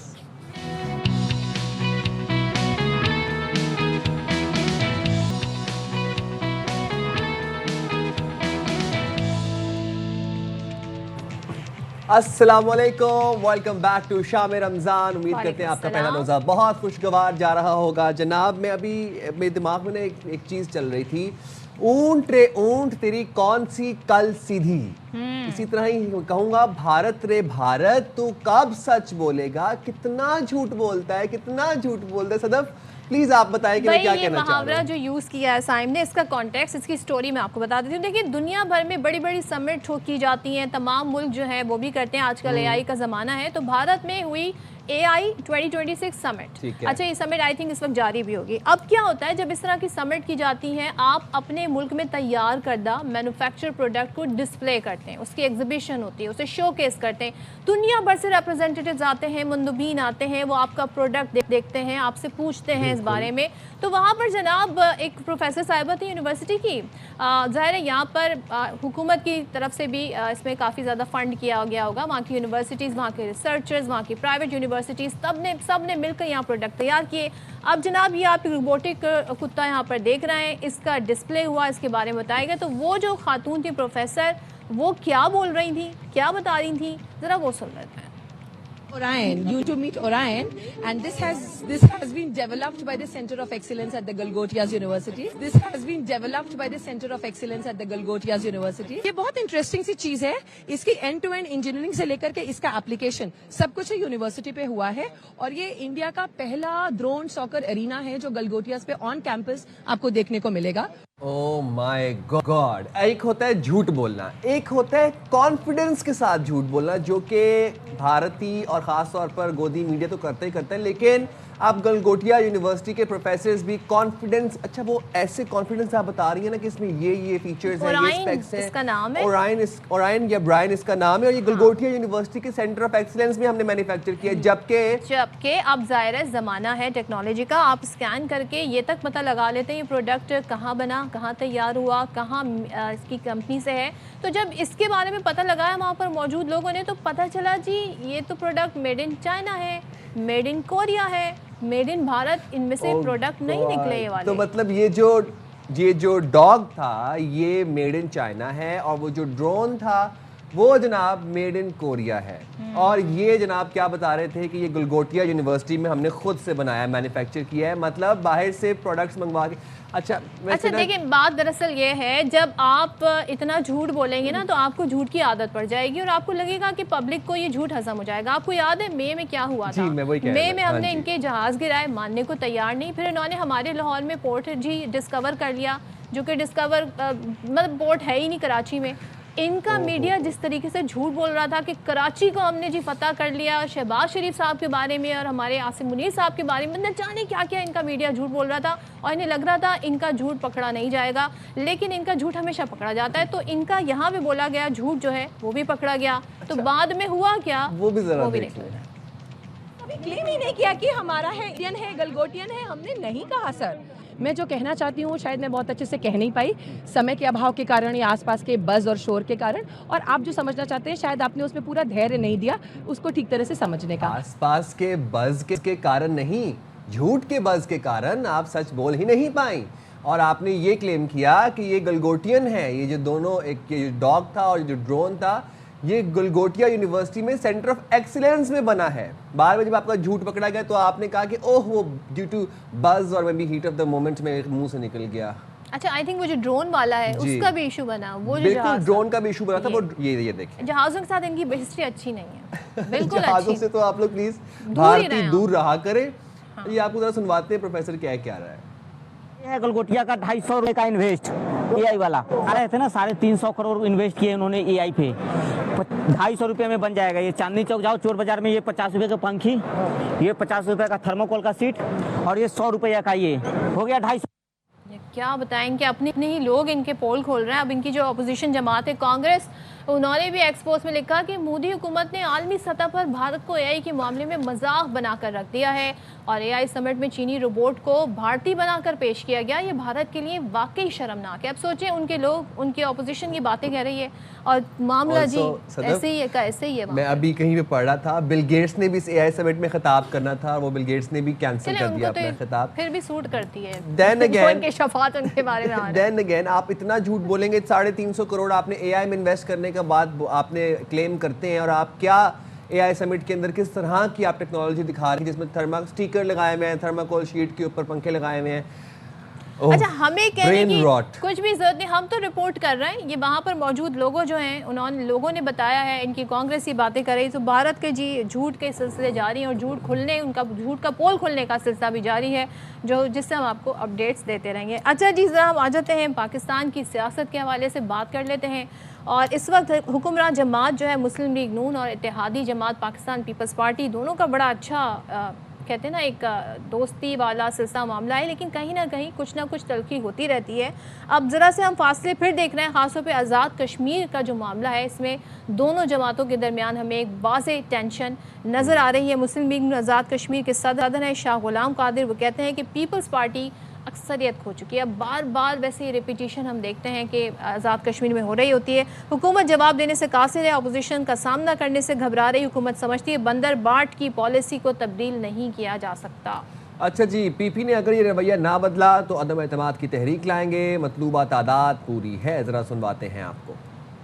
कश्मीर में पीपल्स पार्टी की हुकूमत के पास वाज़ेह अक्सरियत नहीं, अक्सरियत खो चुकी। हुकूमत जवाब देने से कासिर है और जवाब देना नहीं चाहती। हमारा अपोजिशन का वो सामना करने से भी घबरा रही। आज़ाद कश्मीर में ये जो बंदरबांट की पॉलिसी है, उनको शायद गलत फहमी है कि उनको बदला नहीं जा सकता। अगर पीपल्स पार्टी की हुकूमत ने अपना रवैया दुरुस्त न किया तो आदम एतमाद आने में भी देर नहीं लगी। हमारे पास वो मतलूबा तादाद भी पूरी है। अच्छा जी, अब पंजाब में भी मुस्लिम लीग नून और पीपल्स पार्टी के दरमियान नोक झोंक का सिलसिला जारी है। गवर्नर पंजाब सलीम हैदर कहते ये हैं कि पीपल्स पार्टी पंजाब में बहाल हो गई, लाहौर में पार्टी तगड़ी होगी तो पंजाब भर में होगी। कारकुनों से खिताब में गवर्नर पंजाब ने कहा कि बिलावल भुट्टो को वज़ीर आज़म बनाना मिशन है, क्योंकि बिलावल के अलावा विजन वाला लीडर पूरे मुल्क में नहीं है। ज़रा उन्हीं की ज़ुबानी सुन लें। पार्टी पंजाब में और लाहौर में हाल होगी नहीं, हो चुकी है। सबसे पहले लाहौर में पार्टी तकड़ी होगी तो पूरे पंजाब में तकड़ी। मिशन एक ही है, बिलावल भुट्टो जरदारी को इस मुल्क का प्राइम मिनिस्टर। ये वजीर आजम नहीं बनाना कि हमारी पार्टी के लीडर हैं, इसलिए वजीर आजम बनाना है कि मुझे ये दावा है कि बिलावल भुट्टो के कद काट, उसके विजन का लीडर इस पाकिस्तान में कोई और है ही नहीं। चलिए जी, सारी सूरत हाल पर बात कर लेते हैं। आखिर मामलात हैं क्या और क्यों हमें ये दूरियां नज़र आ रही हैं। पीपल्स पार्टी के रहनुमा हसन मुर्तज़ा साहब मौजूद हैं हमारे साथ। Thank you so much Hasan Murtaza साहब ज्वाइन करने के लिए। ज़रा से बताइएगा, वैसे तो आप लोगों का बड़ी आइडियल इत्तेहाद रहा है, इस वक्त हम देख रहे हैं, लेकिन कुछ मामलात आते हैं उस पर काफ़ी ज़्यादा तलखियाँ हो जाती हैं, फिर बयानबाजी का सिलसिला बीच में शुरू हो गया था, वो रुका, अब दोबारा से हम ये देख रहे हैं। इस वक्त आप एज वी स्पीक नाउ कह सकते हैं कि ख़ास तौर पर पंजाब में दोनों पार्टियों के ताल्लुकात आइडियल हैं। बहुत शुक्रिया सदर, मैं गुजारिश करूंगा कि आपका शुक्रिया, मेहरबानी है कि आपने मुझे मौका दिया और मुझे अपने प्रोग्राम में बुलाया। जहाँ तक ताल्लुक है पाकिस्तान पीपल्स पार्टी का और मुस्लिम लीग का, हम इत्तेहादी हैं। यकीनन हम इस मुल्क को इन चैलेंजेस से निकालने के लिए बड़े मुश्किल हालात में साथ बैठे हैं। दो मुख्तलिफ नज़रियात की जमातें हैं, हमारा अपना मैनिफेस्टो है, उनका अपना मैनिफेस्टो है। उन्होंने अपने प्रोग्राम एजेंडे के मुताबिक चलना है। हम कोशिश करते हैं कि जो हमारी एक अवामी राय है उसको वो मलूज़ खातिर रखें और अपने फैसले करते हुए हमें ऑन बोर्ड ले। तो कोई ऐसा इख्तलाफ भी नहीं है, लेकिन चूँकि दो मुख्तलिफ नज़रियात की जमातें हैं तो यकीनन थोड़ा बहुत जो है वो फ़र्क भी महसूस होता है। और पंजाब के अंदर आज उनकी हुकूमत भी है, सारा कुछ है, फ्लड्स आए, हमने जो चीज़ें ठीक थी उसकी तारीफ भी की, जो चीज़ें ठीक नहीं थी उनको ठीक करने के मशवरे भी दिए। अगर उनको मुस्बत अंदाज में लिया जाए तो मेरे ख्याल है बेहतरी आ सकती थी। अच्छा। और अगर उसको एक इत्तेहादी की तनकीद समझ के नज़रअंदाज कर दिया जाए या उस पर कमेंट कर दिया जाए तो यकीनन हम नेगेटिव साइड पे जाएंगे। अच्छा हसन साहब, गवर्नर पंजाब सलीम हैदर साहब ये कहते हैं कि पीपल्स पार्टी पंजाब में बहाल हो गई है और लाहौर में पार्टी तगड़ी होगी तो फिर पूरे पंजाब में तगड़ी होगी। मुस्तकबिल में पंजाब में पीपल्स पार्टी की क्या पोजीशन देख रहे हैं आप? देखिए, पाकिस्तान पीपल्स पार्टी पंजाब की एक वक्त में मजबूत तरीन सियासी जमात थी और वो अकेली सबसे ज्यादा सीटें लेती रही है, लाहौर के अंदर भी और दीगर बाकी पंजाब के अंदर भी। जहां तक गवर्नर साहब के कहने का ताल्लुक है तो वो बिल्कुल बजा फरमा रहे हैं, क्योंकि पीपल्स पार्टी तो हर घर में मौजूद है। एक टाइम ऐसा आया जब हमें मुश्किल फैसले लेने पड़े, अनपॉपुलर फैसले लेने पड़े, जिसकी वजह से पीपल्स पार्टी थोड़ी कमजोर हुई, उसकी स्पेस कम हुई पंजाब के अंदर। लेकिन पीपल्स पार्टी खत्म नहीं हुई। आपके नजरियात जो हैं वो खत्म नहीं हो सकते, वो कमजोर पड़ सकते हैं वक्ती सियासत और वक्ती हालात के मुताबिक। वो पीछे तो जा सकते हैं लेकिन खत्म नहीं हो सकते। आज फिर लोग जब देख रहे हैं कि मुल्क की जो अहम जरूरत है वो पाकिस्तान पीपल्स पार्टी और उसकी क़यादत है, और कोई आदमी इस वक्त ऐसा नहीं है जो इस मुल्क को इन बहरानों से निकाल सके, तो पाकिस्तान पीपल्स पार्टी की रिवाइवल स्टार्ट हो गई। पिछले दिनों हमने लाहौर के अंदर एक कश्मीर रैली का इनेकाद किया। उसमें आपने देखा होगा कि लोगों ने भरपूर शिरकत की और बड़े पुरजोश थे, बड़े एनर्जेटिक थे, बड़े बलबले के साथ लोग बिल्डिंगों पे चढ़े हुए थे और विक्ट्री के साइन बन रहे थे, नारेबाजी हो रही थी। तो यही रिवाइवल होती है किसी सियासी जमात की। बाकी कभी किसी ने सीट्स ज्यादा ले ली, किसी ने सीट्स कम ले ली। अब ये तो नहीं कहा जा सकता कि पाकिस्तान मुस्लिम लीग नून के पास कराची या अंदरून सिंध में कोई सीट नहीं है तो वो वहाँ पे खत्म होगी। नहीं, वहाँ पे भी मुस्लिम लीग नून मौजूद है। बड़ी इंटरेस्टिंग आपने कंपैरिजन किया है कि मुस्लिम लीग नून का सिंध में और आपका पंजाब में, वेरी इंटरेस्टिंग। अच्छा, आपने शुरू में कहा कि आप बहुत सारे मशवरे दे रहे होते हैं बतौर इत्तेहादी। आजकल एक बड़ी जहाज़ का बड़ा चर्चा हो रहा है जो पंजाब गवर्नमेंट ने ख़रीदा है। अच्छा, अब ज़ाहिर है वो 19 सीटर है, लग्जरी प्लेन है। अब सवाल पूछा गया, अज़मा बुखारी साहिबा वज़ीर इत्तलात पंजाब हैं, वही कहती हैं जी एयर पंजाब के लिए ख़रीदा है। तो आप वैसे क्या मशवरा देंगे? नागुज़ीर था, बहुत ज़रूरी था ख़रीदना एयर पंजाब के लिए जहाज़, बेस्ट डिसीजन लिया पंजाब गवर्नमेंट ने? देखिए, मैं इन चीज़ों को ये समझता हूँ कि ये हुकूमत की ज़रूरत होती है और इस पे गलत बयानी करने की या झूठ बोलने की ज़रूरत नहीं है। क्या अगर वज़ीर आला को ट्रैवल करना पड़ेगा तो वो कोई अर्बन ट्रांसपोर्ट तो यूज़ नहीं करेंगे। नहीं सर, वो कह रही है एयर पंजाब के लिए लिया है 19 सीटर त्यारा। सर, मैं वही अर्ज कर रहा हूँ, जहाज़ उनकी ज़रूरत है। अगर उन्हें जहाज तब्दील करने की जरूरत महसूस हुई है तो यकीनन वो नया लेंगे। इसमें ये कहना कि वो किसी एयरलाइन के लिए हम खरीद रहे हैं या ये उसकी कड़ी है, ये कहने की जरूरत नहीं है। अच्छा, मैं कह रहा हूँ कि उनको ओन करना चाहिए कि ये जहाज हमने वजीर आला साहिबा के लिए लिया है, उन्होंने ट्रैवल भी करना होता है, उनकी जरूरत है। और कोई भी अवामी रहनुमा जो है वो अपने ऑफिस में नहीं बैठ सकता। उसने कभी रहीम यार खान जाना है तो कभी अटक जाना है, कभी उसने साहिवाल होना है तो कभी उसने मियांवाली होना है। तो ये सारी चीजें जो हैं, ये हेली भी इस्तेमाल होगा, जहाज भी इस्तेमाल होंगे, इसलिए ये जरूरत की चीज है। अच्छा, और मैं समझता हूँ अगर वजीर आला साहिबा ने लिया है तो उन्होंने ठीक किया है। अगर उनका कोई स्पोक्स पर्सन उसको दाएं बाएं करने की कोशिश करता है तो सही है, ठीक है। चलाने वाली बात है। आपका एतराज बस इतना है कि अगर सीएम ने लिया है तो कोई बात नहीं, लेकिन ये नहीं कहा है कि इसे एयर पंजाब के लिए। Thank you so much. Hasan Murtaza साहब का मौक़िफ़ इस सारे इशू पर आ गया है। अच्छा जी, अब जैसे जैसे हमारे शो का वक्त आगे बढ़ रहा है तो वैसे वैसे ही रोज़ा इफ्तार का जो टाइम है वो करीब आता जा रहा है। कुछ देर अभी बाकी है। इस टाइम भी हम देखते हैं काफ़ी ज़रा सी रौनक हो जाती है, हमें लोग सड़कों में नज़र आते हैं। इफ्तारी शुरू पहले दिन ज़रा सा ना ये होता है, घरों में चीज़ें उस तरह नहीं बनी होती तो लोग ज़रा मार्केट का भी रुख करते हैं। इस टाइम पे जनाब रश लगने लग जाता है पकौड़ों समोसों वालों के पास, जलेबी वालों के पास। तो इस बाज़ारों में है गहमा गहमी और अच्छी खासी गहमा गहमी है। दीगर शहरों से हमारे नुमाइंदे हमारे साथ मौजूद हैं। हसन हफीज़ हमारे साथ लाहौर से हैं, चांद अहमद खौकर हमारे साथ लाहौर से हैं, चांद नवाब कराची से हैं और हमारे साथ उस्मान मौजूद हैं पेशावर से। उस्मान अली, पहले लाहौर का रुख करते हैं, अहमद की तरफ चलते हैं। और अहमद तो बाकायदा हमें नज़र आ रहा है कहीं पर जहाँ खड़े वहाँ पे काफ़ी ज़्यादा रश है। अहमद, क्योंकि रोज़ा जल्दी इफ्तार हो जाता है लाहौर में टाइमिंग्स के लिहाज से, तो काफ़ी रश देख रहा है। ज़रा बताइएगा, फर्स्ट डे ऑफ रमज़ान क्या सूरत हाल है?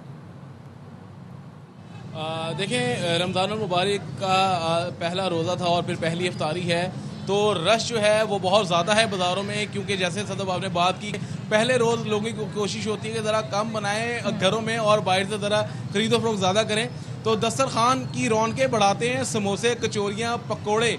तो हम इस वक्त गढ़ी चौक के इलाके में मौजूद हैं, जहाँ पर पॉइंट है कि मेरे इर्द गिर्द तकरीबन 2 से 3 दुकानें हैं जहाँ पे लोगों का रश ही रश है। और मेरा आप समझें कि मेरे लिए भी कड़ा इम्तिहान है कि मैं रोज़े की हालत में हूँ, और जो समोसे की, कचौरियों की जो महक है ना, वो इस टाइम मुझे भी तंग कर रही है। तो कुछ ही वक्त बाकी रह गया है अफ्तारी होने में। तो जो हमारे लाहौरी हैं वो इस वक्त मौजूद हैं मुख्तलिफ खाने पीने की दुकानों पे, कोई दही भल्ले की दुकानों पे, और जो ज़्यादा रश देखने में आ रहा है वो पकौड़ों की, समोसों की और कचौरी की दुकानों पे जो है वो ज़्यादा रश देखने में आ रहा है। और इस पर भी ज़रा मैं अपने कैमरामैन से गुजारिश करूँगा दिखाएं कि ताज़ा सबसे कचौरियाँ, छोटे समोसे और रोल, आलू वाले समोसे, कचौरियाँ, और यहाँ पर भी जो है वो आलू वाले समोसे, चिकन समोसे। और ये छोटे समोसे लाहौर की स्पेशल डिश होती है। इनका साइज जो है सतब ये देख लें, इसके साथ और इस समोसे के साथ, इन दोनों के समोसों का जो साइज है इनमें वाज़िह तौर पर फर्क है। फ्रेश। अच्छा, ये बताएं जरा अहमद कि बड़े समोसे के साथ चटनियाँ डिफरेंट होती हैं, छोटे के साथ डिफरेंट होती हैं, ऐसा ही है ना? देखिए, समोसे ये दुकान वाले पे डिपेंड करता है कि वो कैसे बना रहा है, लेकिन छोटे समोसे की जो चटनी है वो ज़रा डिफरेंट होती है और उसमें ज़रा पुदीने की चटनी ज़्यादा मानी जाती है लाहौर में। लेकिन जो बड़े समोसे हैं उसमें चने वाली चटनी और साथ लाल जो चटनी होती है टमाटरों की, वो कंसीडर की जाती है, तो उनका ज़रा ज़्यादा मज़ा जो है वो बढ़ जाता है। और कचौरियों के साथ चटनी जो है वो डिफरेंट होती है, उसमें लाल चटनी ज़्यादा जो है वो खाई जाती है। और दही वाली चटनी का भी रिवाज है, क्योंकि सर्दी है तो दही वाली चटनी ज़्यादा इस्तेमाल होगी, गर्मियों में दही वाली चटनी ज़रा ख़राब हो जाती है। अच्छा, आपके पीछे हम देख रहे हैं भर के वो बड़े बड़े परात जो हैं, उसमें समोसे और पकोड़े और कचौरियाँ जा रही हैं, ज़बरदस्त। बस कर दे, लग रहा है आपको भी बहुत रोज़ा लग रहा है। हमारे साथ ही रहिएगा, उस्मान भी साथ है। ज़रा कराची चलते हैं चांद नवाब की तरफ और उनसे पूछते हैं कि कराची की मार्केट्स में कितना रश है, लोग किन आइटम्स को ज़्यादा परचेज़ कर रहे हैं। तो चांद नवाब ज़रा हमें अपडेट दीजिए, बहुत कम टाइम रह गया अब रोज़ा इफ्तार होने में। जी बिल्कुल, जो है रोज़े का रहमतों का महीना शुरू हो गया। आज पहला रोज़ा है। कराची के बंस रोड पे रोज़दारों की ख्वाहिश है कि वो चटे खाने पकवान ख़रीदें। यहाँ पे समोसे, पकोड़े, आलू के समोसे, कीमे के पकोड़े हैं, बेसन के पकोड़े हैं, अरबी रोल है और कचौरी हैं, मेमनी मालपुरा है, इसी तरह लाहौरी चरगा है। और यहाँ पर जो है लौंग छड़े जो है बनाए जाते हैं, चटपटे होते हैं। और हर किसी रोज़दार की ख्वाहिश होती है कि उसके दस्तरखान पे चटपटे पकवान होने चाहिए। मीठे की बात की जाए तो मेरे मुंह से भी पानी आ रहा है। बस मेरे अकब में जो है देसी घी की जलेबी तैयार की जा रही है, जो बंसोट की ख़ास सौगात है। और क्योंकि रोज़दार पहले दिन जो है ख़वातीन घरों में जो है तैयार नहीं करती हैं, अफ्तारी होती है, तमाम अपने जो दफातर से घर जाते हैं, कहते हैं कि बंसोट के चटपटे खाने पकवान लेके आए। और रोज़े का मज़ा ही जब तक चटपटे खाने ना हो, मज़ा दोबारा नहीं होता। इसलिए बंसोट पर रश देखा जा सकता है, इतना रश है और मेरे मुंह में भी पानी आ रहा है कि मैं रोज़े के लिए आप मजीद आपका इम्तिहान नहीं लेंगे, आपके मुंह में बहुत पानी आ रहा है। अच्छा, बंस रोड पे रश बहुत ज़्यादा देखने को नज़र आ रहा है, इसी तरह इस तमाम फूड स्ट्रीट पे कराची में रश होगा। हम ज़रा चलते हैं पेशावर और पेशावर में जान लेते हैं कि वहाँ पर भी ज़्यादातर फ्राइड आइटम्स पसंद की जाती हैं या फिर वहाँ पर किस आइटम का ज़्यादा रुझान है। उस्मान बताइएगा। तो सर्दी भी ठीक ठाक। हाँ जी जी उस्मान। जी बिल्कुल, पेशावर में भी आज पहली इफ्तारी है और उसके लिए पेशावर के शहरी जो है वो भी आज बाज़ारों का रुख किए हुए है। इस वक्त हम पेशावर का जो फूड स्ट्रीट के सदर बाज़ार में उसी में मौजूद है और बड़ी तादाद में शहरी जो है वो यहाँ पर आए हैं और वो भी पेशावर के जो शहरी है वो भी चटपटे खानों के जो है दिलदादा है। और इस वक्त जो इस मार्केट फूड स्ट्रीट है तो यहाँ पर पकौड़ों की, समोसे और जो दही बल्ले के जो स्टॉल है तो उस पर ज़्यादा रश जो है वो हमें नज़र आ रहा है। यहाँ पर शहरी जो है वो मुख्तलिफ जो चटनियाँ हैं उसमें भी ज़्यादा जो है उस पर भी रश है, लेकिन जो ज़्यादा रश है तो वो समोसे, पकौड़े और दही बल्लू की दुकानों पर है। पेशावर का जूपू स्ट्रीट है तो इसकी यह खासियत है कि यहाँ पर आपको हर जो अनवा अक़साम जो खाने हैं तो यहाँ पर आपको मैसर होते हैं रमज़ान में। तो इस वजह से जो पेशावर के शहरी है तो वो भी इसी जो फूड स्ट्रीट के इसका रुख करते हैं और यहाँ से अपने जो दस्तरखान है रमज़ान का जो इफ्तारी का तो उसको खूबसूरत बनाने के लिए और उसको भरपूर बनाने के लिए इस मार्केट से जो है ख़रीदारी करते हैं। तो इस वक्त बड़ी तादाद में शहरी जो है वो इफ्तारी का जो सामान है उसकी ख़रीदारी में मसरूफ़ है। ठीक है, बहुत शुक्रिया उस्मान आपका, चांद नवाब का, अहमद आपका। हम तीनों का इम्तिहान हम नहीं लेंगे क्योंकि आप लोगों ने कुछ भी खरीदते हुए घर भी जाना है और रोज़ा भी लग रहा है। थैंक यू सो मच, आप तीनों का बहुत शुक्रिया। और जनाब बात दरअसल ये है कि साथ साथ आप लोगों ने दूसरों का भी ख्याल रखना है। इस इफ्तार में दूसरों को भी आप जब रोज़ा खुलवाएंगे उसका सवाब भी बहुत है। और रमज़ान जी रोज़ा रखने का महीना फीस्टिंग का महीना नहीं, थोड़ा हाथ हौला भी रखना फास्टिंग का। यस, वेरी नाइस, वैसे it was very good one.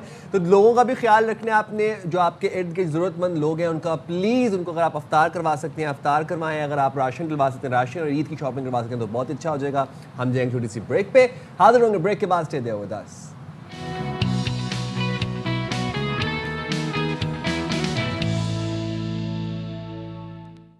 Welcome back जनाब। और यहाँ पर एक ज़रा अपडेट आप लोगों के साथ शेयर करते हैं। सिविल अस्पताल के सक्खर के ऑर्थोपेडिक वार्ड की खस्ता हाली का मामला सिंध हाई कोर्ट के डिवीजन बेंच ने ऑर्थोपेडिक के लिए बनाई गई इमारत में ट्रॉमा सेंटर की मुंतकली रोकने का हुक्म दे दिया है। सलीम सहतू हमें इस हवाले से तफसीलात से आगाह करेंगे। सलीम बताइएगा।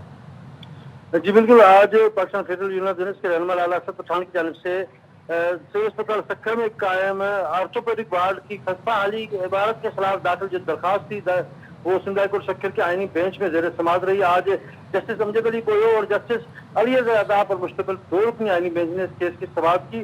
समाअत के दौरान बैरिस्टर अब्दुल गफ्फार खान ने अदालत को आगाह किया कि सिविल अस्पताल सक्खर में 2024 में जो ऑर्थोपेडिक वार्ड के लिए एक इमारत बनाई गई थी, जो सिविल अस्पताल इंतजामिया ने एक MOU के तहत खुद मुख्तार अदारे के हवाले करती है, जहाँ पर ट्रॉमा सेंटर कायम किया गया है। ऑर्थोपेडिक को जो वार्ड दिया गया है वो खस्ता हाल है, उसकी छतें गिर रही हैं, प्लस्तर गिर रहे हैं।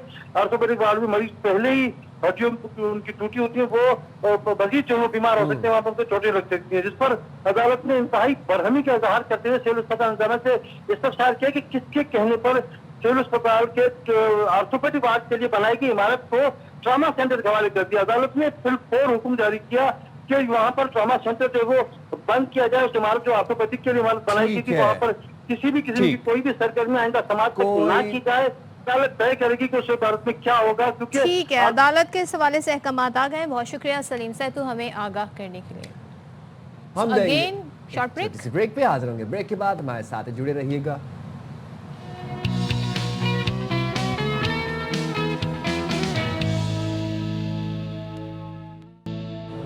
वेलकम बैक जनाब। आपको लिए चलते हैं बराह रास्त लाहौर, जहां पर वज़ीर आला पंजाब मरीम नवाज को रमज़ान सहूलत बाजार में इंतजामात पर ब्रीफिंग दी जा रही है। एक साल के कलील अरसा में 3,36,000 ऑर्डर्स सक्सेसफुली डिलीवर्ड और जिसकी कीमत कितनी बनती है 339 मिलियन। और इस दफ़ा मैडम रमज़ान में इंशाल्लाह हम आपको बाजार वाइज भी समरी प्रेजेंट कर रहे होंगे कि किस बाजार से कितनी कितनी होम डिलीवरी हुई और कितनी कितनी अमाउंट की होम डिलीवरी हुई। तो मैडम इसका एक हमने आपकी तरफ से छोटा सा एक आपको प्रेजेंट करना चाहेंगे, एक एनालिसिस भी हमने किया है जो मैं बहुत एक्साइटेड हूँ आपको दिखाने के लिए। पूरी बैक बाय डॉक्यूमेंट्री एविडेंसेस है। ये मैडम हमारे बाजार की आज 19 तारीख का रेट है आलू का 20 रुपये। और ये मैडम हमारे सेम होम डिलीवरी के प्रोजेक्ट जो मार्केट में मिल रहे हैं प्राइवेट, वो भी होम डिलीवरी दे रहे हैं। 20 रुपये का आलू है मैडम, ये देखिएगा प्लीज, यहाँ पे ऑन एवरेज आलू का रेट 49 रुपए है और हम दे रहे हैं 20 रुपए। जी मैडम। और मैडम इसके अलावा ये लोग होम डिलीवरी के चार्जेस अलग लेते हैं, ठीक है। और हमारी तरफ से क्या है सर्विस, हम आपको रेट भी डीसी पे देंगे, क्वालिटी भी आपकी पसंद की, अगर नहीं आपको पसंद आता वापस कर दें। और मैडम चार्जेस भी कोई नहीं है, फ्री होम डिलीवरी। अब इससे भरकर एक गवर्नमेंट क्या कर सकती है। और ये अब्दुल भाई उसमें कार्ड भी स्वाइप कर सकते हैं। जी मैडम। हाँ। और ये मैडम आज नीचे कर रहा है। तो मैडम ये अगर आप प्लीज देखें, अनियन का 86 का एवरेज है आज मार्केट का, हमारे पास 58। नीचे प्लीज अगर दिखाएं, 122 टमाटर 88 हमारे पास, गार्लिक 719 मार्केट 525 हमारे पास। और ये ज़बानी कलामी नहीं है, ये मैडम इसकी एक छोटी सी समरी है। अब इसका अगर कंपाइल करके एक वो रिलीफ वाली प्लीज लगाएं। वेरी नाइस, ये तो काफी ठीक ठाक फर्क है जी। और मैडम यही हम चाह रहे हैं कि आप आपको ये भी दिखाएं कि हम क्या क्या एफर्ट इसमें आपकी सरबराही में कर रहे हैं। अब ये मैडम, अब जैसे फर्ज करें आलू 50,000 किलो एक सेल हुआ है आज, उसको हम पूरे साल में मल्टीप्लाई किया तो अगर अवाम की जेब से, अगर ओपन मार्केट से लेती अवाम 456 मिलियन रुपए को जेब से खर्चने पड़ते हैं। हमसे उन्होंने लिया 338 मिलियन का खर्चा, यानी कि हमने उनकी जेब में एक तरह के 118 मिलियन वापस दिए, यानी कि 118 मिलियन का विदाउट एनी सब्सिडी मैडम यहाँ पे वर्किंग चल रही है। और ये मैडम मार्केट है, और ये मैडम ये हमारे डीसी रेट का कंपैरिजन है। ऑन एवरेज अगर हम मिनिमाइज करके बहुत लिमिटेड के खुदा ना हासा ओवर कोट ना कर दें, हम 35% का रिलीफ अवाम तक पहुंचा रहे हैं as compared to market madam, और 7% as compared to madam DC rate. तो ये मैडम एक छोटा सा आपको प्रेजेंट करने से अच्छा मैडम, सीएम आपसे बात करना चाहेंगे। अस्सलाम वालेकुम। क्या हाल है आपका बेटा? अल्लाह का शुक्र, मैं आपको देख रही हूँ, आपको सामने मुझे स्क्रीन पे लाइव नजर आ रहे हो। तो क्या खरीदा आपने?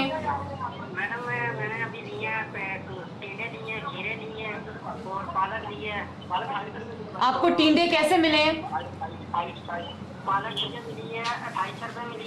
पालक 28 रुपए मिली, और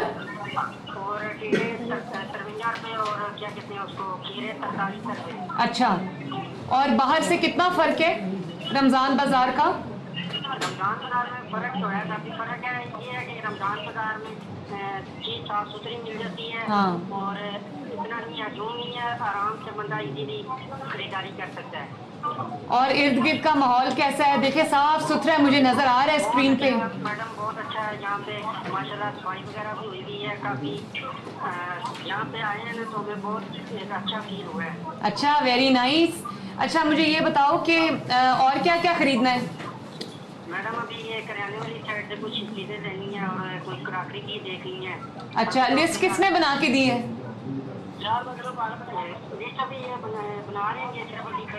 नहीं नहीं, आपकी अम्मी ने लिस्ट बना के दी है, किसने बना के दी है? नहीं, घर से घर वालों ने बताया कि लिस्ट बना के घर वालों ने दी, अम्मी ने दी। अच्छा, अम्मी ने दी है। और आपने कुछ बताया कि आज इफ्तारी में क्या बनेगा? इफ्तारी में अब जाएंगे तो बना तो रहे हैं अपनी मर्जी की आज। अल्लाह ताला आपको खुश रखे, थैंक यू वेरी मच। बस मैंने यही पूछना था कि सही प्राइसेस पे सब्जियां और वो फ्रूट वगैरह मिल रहे हैं ना? नहीं माशाल्लाह बहुत अच्छा, यहाँ पूरे जो सिस्टम है ना बहुत अच्छा है, रेट भी मुनासिब है, चीज भी साफ सुथरी। और वो सामने मुझे नजर आ रहा है रेट लिस्ट लगी हुई है पूरी। रेट लिस्टें सारी लगी हैं, उसके अलावा जो है ना यहाँ पे सफाई वगैरह का भी माहौल ठीक है माशाल्लाह। इतना वो नहीं है, जो होते हैं ना तो कस्टमर के लिए खरीदारी करना मुश्किल होता है। अच्छा ये बताओ कि ये प्याज कितने रुपए किलो मिल रहे हैं यहाँ पे? प्याज का मैडम रेट कुछ नहीं सर, प्याज किस तरह दे रहे हैं?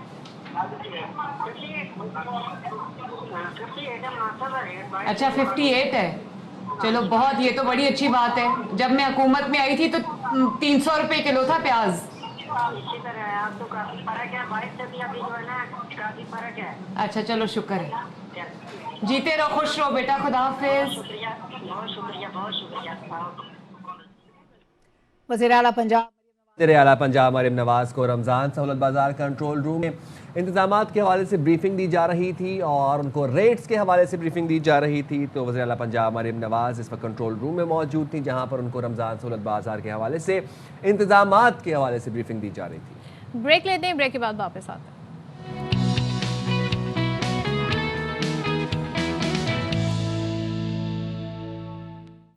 Welcome back. और आज पहला रोज़ा रमज़ानों में अक्सर बेशतर सहर इफ्तार में हम लोग ये सोच के कि एक तो सहरी में रोज़ा रखना है, बहुत खा लेते हैं, फिर क्या होता है इफ्तार में बहुत खा लेते हैं तो उससे सीने में जलन और दीगर मसाइल पैदा हो जाते हैं। बिल्कुल एसिडिटी होती है। तो एसिडिटी के क्या वजूहात हैं और कैसे कंट्रोल होगा? हमारे साथ हकीम नज़ीर शाह मौजूद है। बहुत शुक्रिया हकीम साहब, आपने शाम रमज़ान के लिए वक्त निकाला।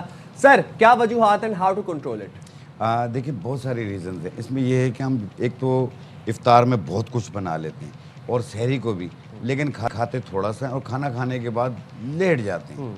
आप खाना पीना हर चीज़ खाएं, अच्छी तरह चबा के खाएं, थोड़ा भूख रख के खाएं, लेकिन सुबह की सहरी आप अच्छी किया करें। और उसके बाद ये है कि जो जैसे मुरगन चीज़ें होती हैं, मैंने अक्सर लोगों को देखा है कि बहुत सारा पाया, बिरयानी मसाला, प्लस बाज़ लोगों को तो मैंने अचार खाते हुए भी देखा है, जो कि ज़ाहिरी बात है आपके मैदे में तेज़ाबियत करेगी। तो जो मुरगन ग़िज़ाएँ आप खाते हैं तो उसको ठीक करने के लिए आपने लेना है सूखे लीमू 50 ग्राम, अनारदाना 50 ग्राम, पुदीना देसी 50 ग्राम, सौंफ 50 ग्राम मिला के पाउडर बनाएं। जब भी सहरी करें, इफ्तारी करें, उसके बाद खाने के बाद 1 चाय वाला चम्मच पानी के साथ लें।